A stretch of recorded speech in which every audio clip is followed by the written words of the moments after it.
ఈయన కరాటే రాజుగారు అంటారు. ఈయన 18 ఏళ్ళు అయిపోయిందేమో కదా. ఆ టైంలో నాతో పరిచయం, ప్రజారాజ్యంలో ఆయన ఉండి ఆయన ఒక రాజకీయగా జై జై జై జనసేన. ప్రజారాజ్యం మారిపోయింది.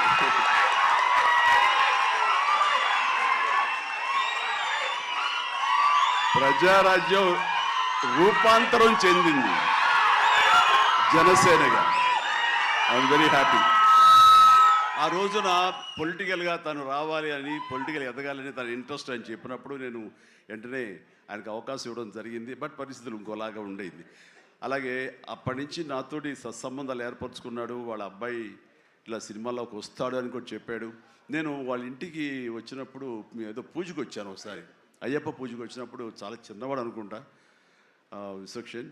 బట్ మరి ఎట్లా తనలో ట్రిగ్గర్ అయిందో, మరి అంత దూరంలో ఉన్న హాలీవుడ్లో ఉండి హైదరాబాద్లో సినిమాల్ని ఎలాగ ఆకర్షితులయ్యో తెలియదు. ఇంత నువ్వేనో అన్నమాట.